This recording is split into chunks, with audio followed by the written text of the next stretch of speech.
No raiar de um novo ano, primeiro domingo, primeiro culto matutino de um novo ano, está diante de nós, está diante de você e diante de mim, um ou mais gigantes que tiram a nossa paz. É provável que você tenha pelo menos um gigante que te ameaça, que te oprime, que te afasta de Deus, que te escraviza, que te ofende e que te causa medo. A incredulidade pode gritar nos teus ouvidos nessa manhã: não tem jeito, eu já tentei tudo e sempre acabo derrotado. Pois eu quero te desafiar a ter um ano diferente. Eu quero te desafiar que 2023 será um ano diferente. O teu papel é crer, é acreditar e não ser incrédulo. Amém? Quantos têm o texto santo nesta manhã? Eu quero ser profeta também nessa manhã. Se você, depois de 7 anos ouvindo da importância de trazer a tua Bíblia, de escrever, você não faz, eu profetizo que você vai acabar o ano do mesmo jeito, atolado, do mesmo jeito, mesmo ano, derrotado, mesmos pecados, a mesma vidinha. Se você não está atrás, se você não está ávido para buscar o Senhor. Então abre o texto santo em Josué, capítulo 3, versículo 5, um texto conhecidíssimo da igreja. Josué, capítulo 3, versículo 5, marca na tua Bíblia esta pérola. Me interessa a parte B de bravo. Diz assim Josué ao povo: santificai-vos, porque amanhã o Senhor fará maravilhas no meio de vós. Marque esse texto. Pai querido, faz maravilhas no meio do teu povo em nome de Jesus. Tira de nós agora toda distração, Pai. Queremos avidamente, como alguém que vai receber a loteria, R$1 milhão, e chegou na boca da lotérica e está ali ávido para receber o mamum, que essa avidez seja maior no meu e nos nossos corações, em nome de Jesus, amém. Mantém a Bíblia no teu colo, que hoje eu não vou, como praxe, expor um texto. Eu vou trabalhar um princípio que eu penso importante para a igreja do Senhor Jesus e pouco conhecido. Qual é o contexto do texto que nós acabamos de ler? O contexto desse texto: 2 milhões de pessoas estão diante do Jordão, para atravessar o Jordão e entrar na terra prometida, derrotar os inimigos e conquistar os gigantes da terra. Note que eles estiveram na mesma posição 40 anos antes. 40 anos eles estiveram exatamente nessa posição e não entraram na terra. Por que razão eles não entraram na terra? Uma palavra: incredulidade. Eles não entraram na terra prometida por causa da incredulidade. Quando os 10 espias retornaram de examinar a boa terra que Deus havia prometido dar a ele, 8 espias amedrontaram o povo, alegando ser impossível vencer os gigantes que habitavam Canaã. O relatório da incredulidade é interessante. Eu queria que tu te voltasses para ele. Vai para Números, aliás, adianta, tu estás, volta, estás em Josué, vai para Números, Números 13, Números 13, 27 a 33, acompanha comigo, eu vou ler da NVI, acompanha na tua tradução, Números 13, entramos na terra a qual você, Moisés, nos enviou, onde manam leite e mel. Aqui estão alguns frutos. O fruto é o cacho absurdo de uva que 2 homens estão carregando, um numa vara, meteu numa vara, e na outra está aqui o cacho de uva. Mas o povo que lá vive é poderoso, as cidades são fortificadas e muito grandes, os muros são muito altos. Também nós vimos os descendentes de Enaque. Vocês sabem quem são os descendentes de Enaque? São os gigantes que habitavam na terra. Nós vimos os descendentes de Enaque. Vivem também os amalequitas no Neguebe, os hititas, os jebuseus, os amorreus, vivem na região montanhosa, os cananeus vivem perto do mar, junto ao Jordão. Então Calebe irrompeu e disse: nós podemos vencer, subamos, Calebe, tomemos posse da terra, é certo que venceremos. Mas os homens que tinham ido com ele disseram, quero chamar a atenção, não podemos atacar, é mais forte do que nós. Espalharam entre os israelitas um relatório negativo acerca daquela terra. Disseram: a terra para a qual fomos em missão devora os que nela... O que significa isso? A terra devora os que nela vivem, ou seja, o povo é um povo de guerra, está em prontidão, está armado o tempo todo. Quem cai na terra é devorado. Há um espírito belicoso na terra, não adianta ir lá. Todos os que vimos são de grande estatura, final do versículo 32. Vimos também os gigantes, os descendentes de Enaque, diante de quem parecíamos gafanhotos, e nós a eles também. Resumindo o relatório, os gigantes da terra são invencíveis, e consequentemente nós seremos comidos vivos, se nós formos para lá. Nós seremos trucidados, não temos chance. A incredulidade dos espias contaminou o povo de tal maneira que eles propuseram eleger outro líder, apedrejar Moisés, pasme, e voltar para o Egito. Números 14, 1 a 10. O resultado da incredulidade deles foi que Deus então jurou que aquela geração não entraria na terra. Eles iriam perambular e ia morrer todo mundo. Todos os guerreiros de 20 anos para cima ia morrer tudo. Então ficou no deserto espalhado o corpo durante 40 anos. Corpo de gente caindo, morrendo, até purificar aquele povo todo. Por quê? Por causa da incredulidade deles. Eles não creram na palavra do Senhor. O fato que eles não entraram na terra para possuí-la, conforme o Senhor havia prometido que faria, deu-se simplesmente porque eles ficaram com medo dos descendentes de Enaque e das dificuldades que se apresentavam diante dele. O Novo Testamento cita este episódio em 3 ocasiões. Eu vou olhar 2 das 3 ocasiões, uma que nós não vamos olhar está em Judas, mas eu queria dar uma olhada rapidamente nisso para o nosso ensino e para a nossa edificação nesta manhã. O primeiro episódio de incredulidade citado no Novo Testamento, com referência ao ponto que eu marquei, está em Hebreus 4, 1 e 2. Te volta para lá. Hebreus 4, 1 e 2.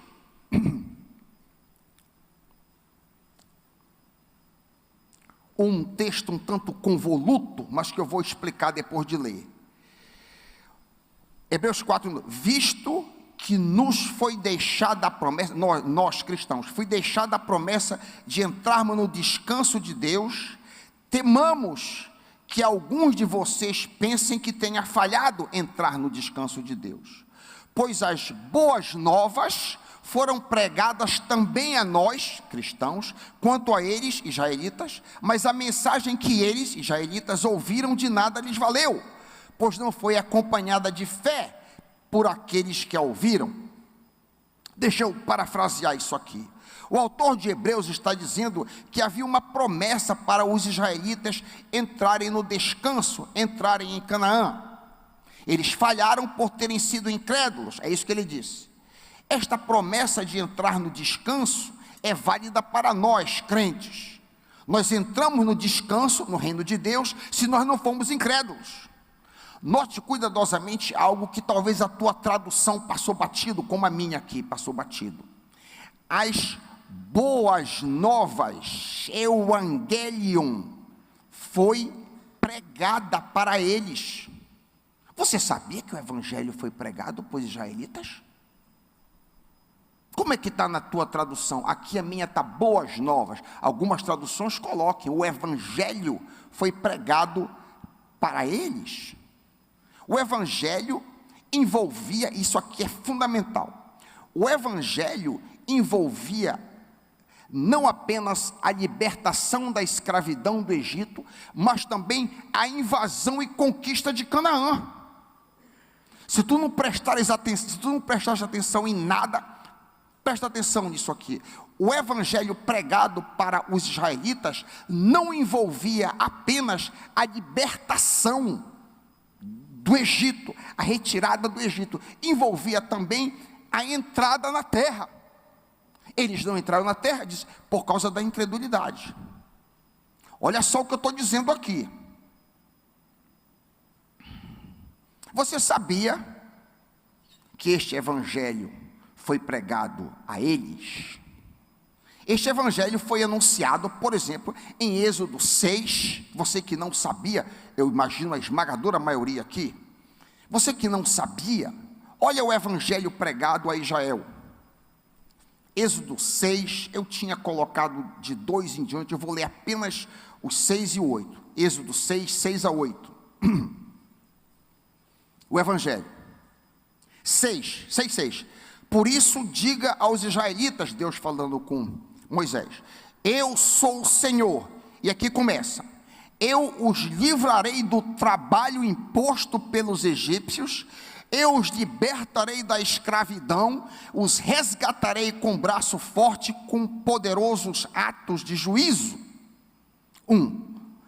Eu os farei meu povo e serei o Deus de vocês. Então vocês saberão que eu sou o Senhor, o Deus de vocês, que o livra do trabalho, da escravidão imposta pelos egípcios. E a segunda parte agora. E os farei entrar na terra. Farei entrar na terra que com mão levantada jurei, daria a Abraão, Isaque e a Jacó. Eu darei a vocês como propriedade. O evangelho era tirar de lá e entrar na terra. Vocês vão possuir a terra. Observa que o evangelho consistia de 2 movimentos então. Libertação de escravidão e entrada no descanso, ou possessão da terra prometida.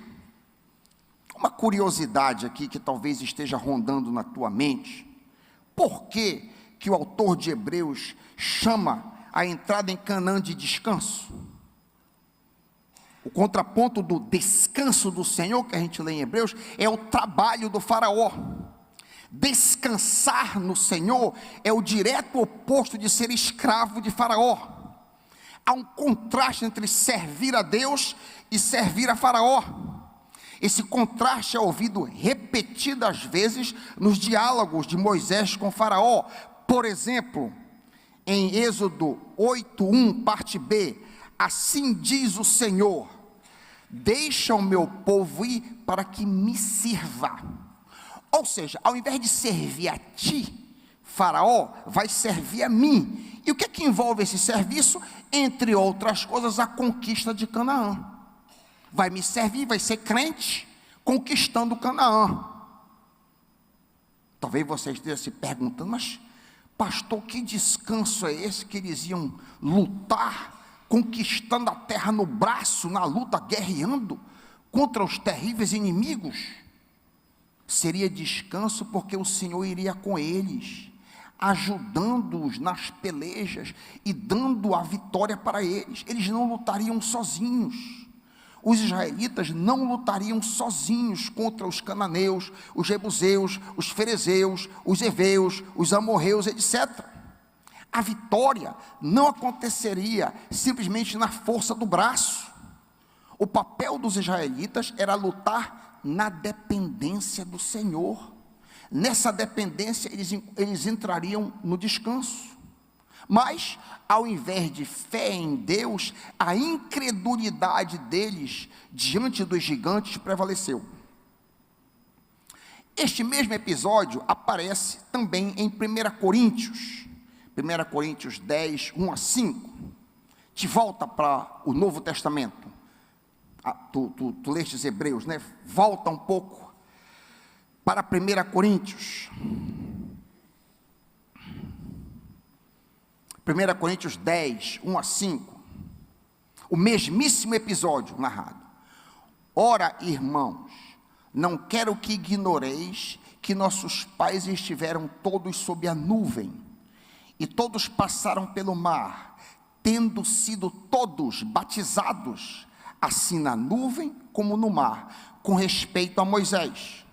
Todos eles comeram de um só manjar espiritual e beberam da mesma fonte espiritual, porque bebiam de uma pedra espiritual que os seguia, e a pedra era Cristo. Entretanto, Deus não se agradou da maioria deles, razão porque ficaram mortos ou prostrados no deserto. Este episódio aconteceu com os judeus, como tudo que aconteceu no Antigo Testamento, mas eles são episódios registrados para nós, cristãos. Puxa, Rai, que tu não te acha muito importante? É a Bíblia que diz. Tudo que aconteceu, os episódios que aconteceram no Antigo Testamento, eram imagens, eram sombras para o nosso ensino. Onde é que está escrito isso? Bate os olhos mais embaixo um pouco. Tu lestes até o 5, olha o 6. Olha o 6a, ora, essas coisas se tornaram exemplo para nós cristãos. O mesmíssimo pensamento. 9, salta os olhos aí para o verso 9. Não ponhamos o Senhor à prova, como alguns deles o fizeram, e pereceram pelas mordeduras das serpentes. Nem murmureis, como alguns deles murmuraram, foram destruídos pelos exterminadores. Agora, essas coisas lhes sobrevieram como exemplo, e foram escritas para nossa advertência. A massa dos eventos que aconteceram no Antigo Testamento, aconteceram e foram registrados para o nosso ensino, para nós, para você, cristão. Se você tem dúvida disso, leia Colossenses 2, 17, que fala, por exemplo, sobre o sábado, que os nossos irmãos adventistas vivem na antiga aliança. Ele diz lá que não é para seguir sábado. Por que que não é? Porque o sábado era uma sombra, diz Paulo. O sábado e as outras coisas que ele cita, festa, lua nova, o raio que o parta, sombra das coisas que haviam de vir. Colossenses 2,17. Então, quando nós examinamos esse episódio que nós acabamos de ler em 1 Coríntios 10, quando nós consideramos este evangelho de libertação de Israel e entrada na terra, a primeira coisa que a gente nota é que os israelitas, aqueles lá na Páscoa, que estavam prisioneiros, a primeira coisa que eles fizeram foi matar o cordeiro pascal e colocar o sangue, aplicar o sangue. Da mesma maneira, a primeira coisa que acontece conosco, quando nós somos salvos, é aplicar o sangue de Cristo pela fé às nossas vidas. Um exato paralelo. O cordeiro pascal dos israelitas é o nosso cordeiro pascal. Paulo diz isso explicitamente escrevendo aos Coríntios. O fato que aquele cordeiro pascal foi morto na casa de cada israelita ali, não era suficiente. Ele teve que pegar o isopo e colocar ali. O isopo é uma metáfora da fé. Jesus morreu, mas não é suficiente. Eu tenho que crer, aplicar o isopo da fé na minha vida. Eu tenho que receber a Cristo como meu Salvador e Senhor, aplicando os méritos dele, e assim, tanto os israelitas, como nós cristãos, somos salvos pela fé. Amém, meus irmãos? Note que esse paralelismo tremendo não para aí. Bate os olhos agora no 2. Note que a libertação do Egito inclui 2 batismos, tendo sido todos batizados, assim na nuvem como no mar, com respeito a Moisés. O batismo do Mar Vermelho, e aqueles que não estão anotando, que precisam ensinar depois, vão passar batido. O batismo do Mar Vermelho simboliza o batismo nas águas do cristão. Os israelitas passaram na profundeza do mar e saíram do outro lado. Os israelitas foram imersos no Mar Vermelho, assim como nós fomos imersos nas águas do batismo, como nós vimos aqui no dia 31. Diz aqui que eles foram batizados com respeito a Moisés. O que é isso? O que é isso? Eles não foram batizados com relação a uma respectiva tribo: Judá, Efraim, Manassés, Dan. Eles foram batizados ali debaixo de um único líder, indicando uma única liderança na unidade do reino de Israel. Nós hoje somos batizados não com relação a uma respectiva denominação: metodista, Assembleia de Deus, batista, o que quer que seja. Nós somos batizados sob Cristo, com relação a Cristo, indicando uma única liderança da unidade do reino de Deus. Valeria a pena aqui um pequeno paralelo. Eu já tive pessoas, em mais de uma ocasião: pastor, o senhor me batiza de novo? Por quê? Não, porque eu fui batizado na Igreja Universal, eu fui batizado, sei lá, na igreja X. Eu digo: quando você foi batizada consciente, foi voluntário, foi um ato de fé, você foi batizado por imersão no nome do Deus? Não fui, então você foi batizado. Você não é batizado dentro de uma igreja, em uma igreja, você é batizado em Cristo, into Christ, em Cristo, você entra em Cristo. Você não é batizado numa denominação.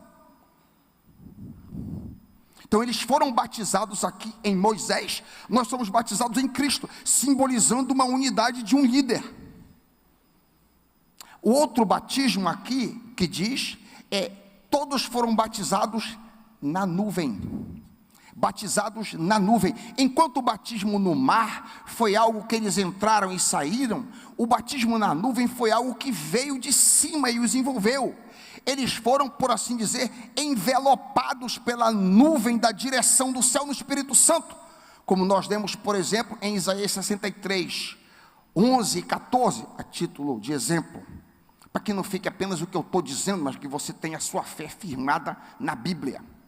Olha aqui, Isaías 63, 11 e 14. Então o seu povo recordou o passado, o tempo de Moisés. Onde está aquele que os fez passar através do mar como pastor do seu rebanho? Onde está aquele que entre eles pôs o seu Espírito Santo? Olha, os israelitas, o Espírito Santo estava no meio deles. 14. Como o gado que desce a planície, foi-lhes dado descanso pelo Espírito do Senhor. Então eles foram batizados na nuvem, no sentido que eles receberam o Espírito Santo externamente, claro, dirigindo, envelopando-os, por assim dizer. Foi o Espírito Santo que guiou o povo com uma nuvem de dia, uma tocha de fogo à noite. Este batismo dos israelitas corresponde ao nosso batismo no Pentecostes, ou ao batismo no Espírito Santo, como nós somos comandados a buscar em Efésios 5:18. O enchimento. A palavra baptizo quer dizer imersão, mas a imersão, ela não precisa necessariamente ser assim. Se você ficar debaixo de uma grande cachoeira, por exemplo, uma grande cascata de água, você é imerso quando a água cai em grande quantidade imediatamente. Então isso aqui também é baptizo, assim como a imersão é baptizo, amém? Então há um exato paralelo aqui, tanto no batismo das águas do Mar Vermelho, simbolizando o batismo cristão, quanto o batismo na nuvem, simbolizando ao Espírito Santo vindo sobre nós. Paralelo exato. O texto de 1 Coríntios 10, que está aberto no teu colo, segue afirmando, é incrível essa exatidão: todos comeram de um só manjar, e beberam da mesma fonte espiritual, porque bebiam de uma pedra espiritual que os seguia, e a pedra era Cristo. Em outras palavras, todos os israelitas comiam o maná do céu, e bebiam da rocha, como lemos em Êxodo 17:6, por exemplo. Eu estarei à sua espera, Deus falando para Moisés, eu estarei à sua espera no alto da rocha que está em Horebe, bata na rocha, e dela sairá água para o povo beber.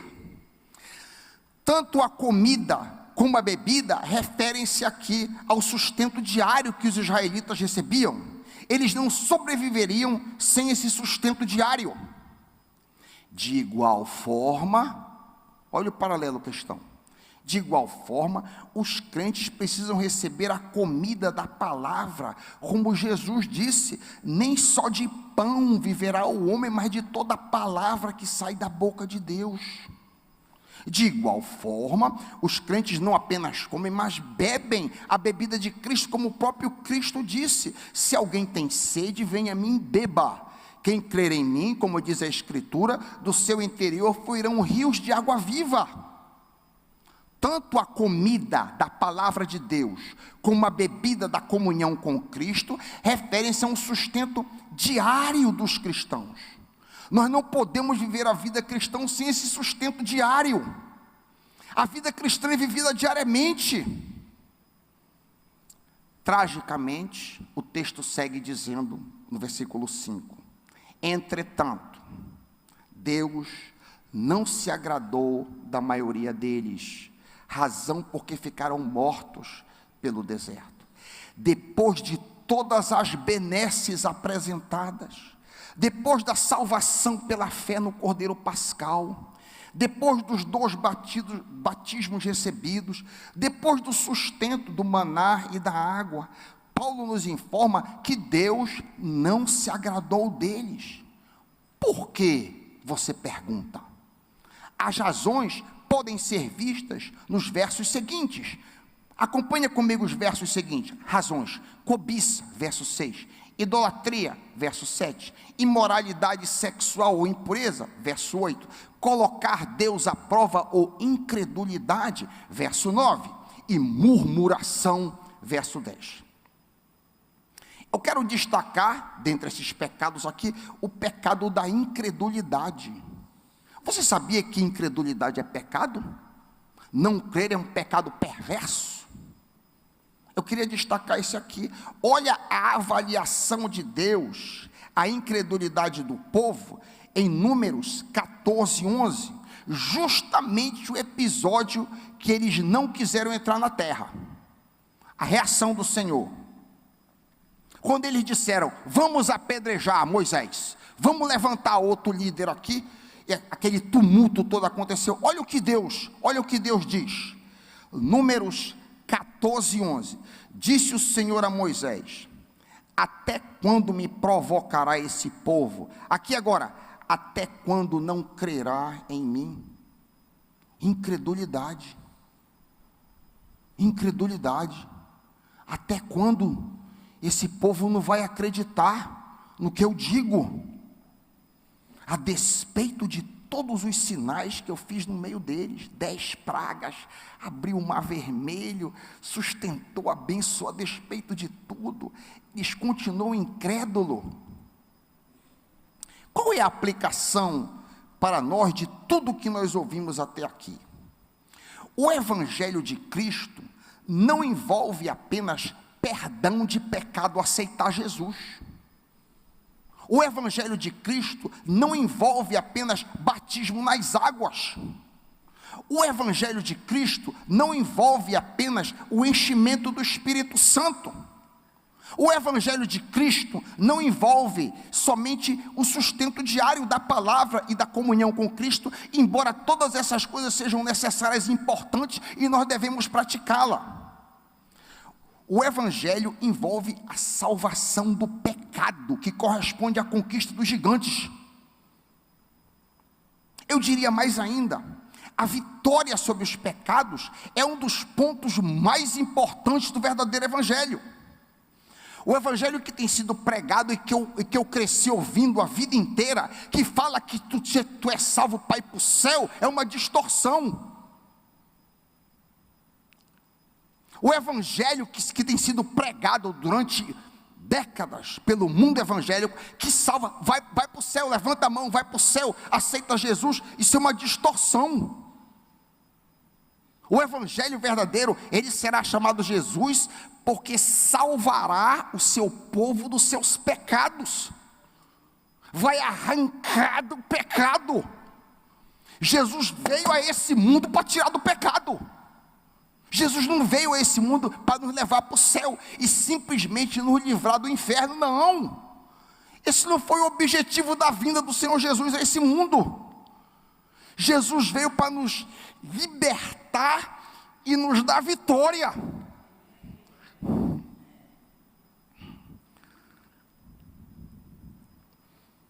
Obviamente, nós não podemos derrotar os gigantes na força do braço, como eles não podiam também. Mas como eles, nós podemos derrotar na dependência do poder do Espírito.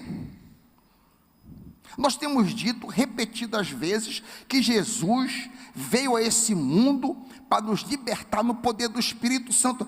No dia 31 de dezembro de 2018, nós sugerimos nesta igreja que você mesmo escolhesse um pecado e durante o ano de 2019 lutasse contra ele. Eu disse naquela ocasião: ataca aquele pecado que mais tira a tua paz e derrota-o durante o ano de 2019.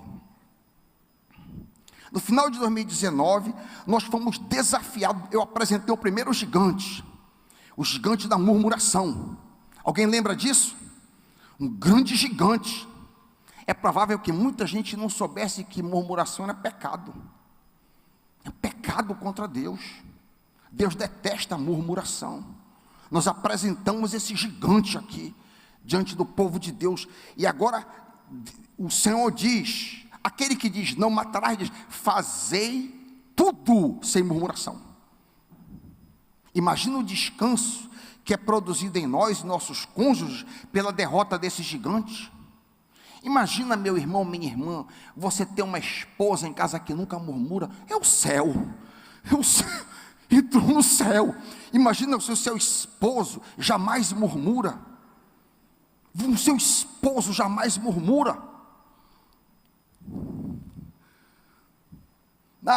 A minha bata não foi passada. Louvado seja Deus, eu mesmo passo. Enfim, é o céu. Você trouxe um descanso para sua casa. Um esposo e uma esposa que não... Imagina o descanso que você traz no seu ambiente de trabalho. Se você, diferente de todos os seus colegas, você não murmura, as pessoas vão perguntar: o que é que tu tens que tu nunca reclamas? Tem alguma coisa diferente em ti. Existe um descanso na tua vida. Eu quero esse descanso para mim. Eu não te vejo murmurando. Eu não te vejo fazendo parte das greves que aí agitando. Eu te vejo numa postura calma, tranquila. O descanso, a conquista da murmuração.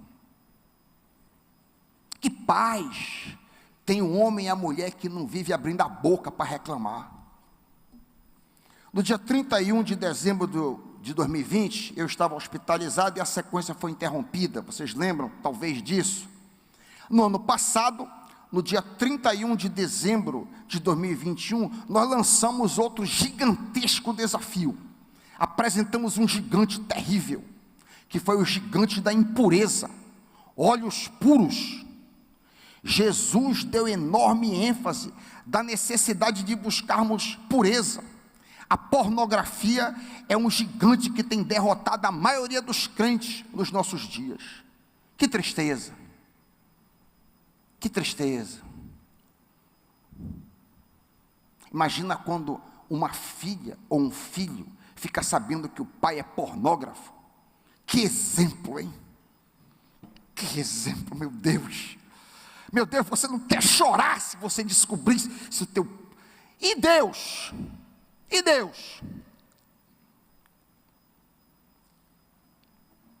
lançamos esse desafio para que você derrube esse gigante. Demos um ano para você lutar, unhas e dentes, para você derrubar esse gigante e você ser liberto no descanso do Senhor. Glória a Deus. Alguns dias atrás, dia 31/12, nós apresentamos um outro gigante, um gigante terrível, que é o gigante da ansiedade, o ladrão da nossa paz. Muitas pessoas sofrem debaixo da opressão da ansiedade, do medo. Muita gente sofre com isso. Muita gente sofre a angústia do medo. E quando o culto terminou, que eu desci para comer lá com os irmãos, o irmão veio comigo e disse: pastor Raik, eu nem sabia que ansiedade era pecado. Ele tem 40 anos de crente. 40 anos de crente, ele não sabia que ansiedade era pecado. É um gigante que precisamos derrotar. Apresentamos, na noite do culto de gratidão, uma receita bíblica para derrotar esse gigante, a receita da confissão e gratidão como ingredientes na luta contra esse gigante. Eu trouxe também uma outra forma de ajudar você, vencendo ansiedade e medo. Isso aqui não é autoajuda não, isso aqui é aconselhamento bíblico. Elisa Fitzpatrick, aconselhamento bíblico, vencendo, derrotando o gigante da ansiedade. Há uma infinidade de outros gigantes que precisam ser conquistados em nossa carne. A nossa carne é Canaã. A nossa carne é Canaã. E todo tipo de sujeira, todo tipo de lixo habita na nossa carne. Por isso é que Paulo diz: a carne de nada presta. Dá para ser mais claro? A carne de nada vale, diz. Habita em nós todo tipo de imundície concebível, que precisam ser derrotados. O evangelho não é só você levantar a mão ali, aí você aceitou Jesus, aí batiza. Existe um mar de coisa. Você precisa entrar em Canaã. Eu estou lutando. Tenho certeza que alguns dos meus irmãos aqui estão lutando em Canaã. Aleluia. Lutando contra os gigantes. Pastor, me dê alguns exemplos aí de gigantes que precisam ser derrotados. Talvez um tem um tipo de gigante, outro tem outro, uma outra pessoa tem outro gigante. Por exemplo, a ira.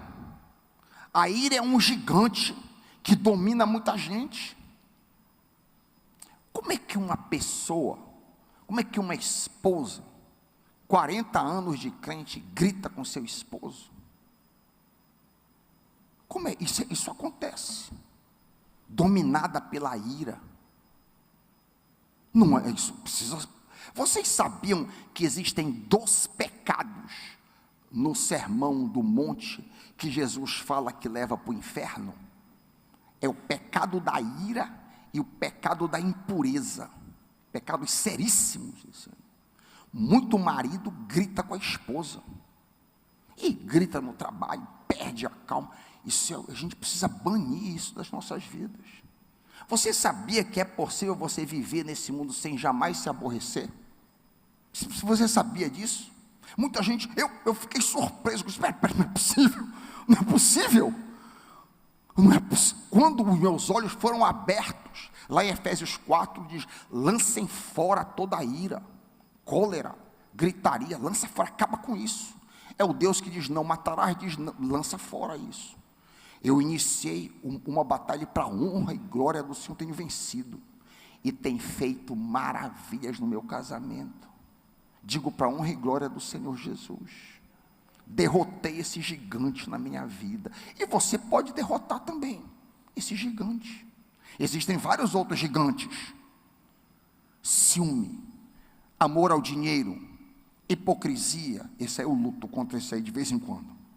Rancor ou falta de perdão, fornicação, inveja, amor ao ego, cobiça, preguiça, fofoca ou maledicência, orgulho ou altivez, lascívia, etc. ad nauseam. Isso aqui é uma amostra mínima da quantidade de sujeira que está na carne, que precisa ser derrotada. Escute finalmente as palavras de Josué: santificai-vos, porque amanhã o Senhor fará maravilhas no meio de vós. Os judeus prestes a entrar em Canaã, 40 anos de perambulação pelo deserto, finalmente a nação está pronta para entrar. Eles acreditam que a vitória é possível, eles creem, atravessam o Jordão pela fé e iniciam a conquista daquela terra, tomando Jericó. No raiar de um novo ano, no primeiro culto matutino do novo ano, 2023, está diante de nós um ou mais gigantes que tiram a nossa paz. É muito provável que você tenha pelo menos um gigante que te ameaça, que te oprime, que te afasta de Deus, que te escraviza, que te ofende ou que te causa medo. A incredulidade pode gritar nos teus ouvidos nessa manhã: não tem jeito, não tem jeito, eu já tentei de tudo, eu sempre acabo derrotado. Pois eu quero te desafiar a ter um ano diferente, meu irmão, minha irmã. O Senhor quer fazer maravilhas no meio de ti, o Senhor quer te libertar. O teu papel é crer. Jesus disse: tudo é possível que crê. E a incredulidade é pecado. Creia que Jesus pode mudar. Creia que Jesus pode te arrancar desse fosso, seja ele qual for. Creia que Jesus pode derrotar esse gigante para o teu descanso e para a honra, glória e louvor de Cristo Jesus. Amém.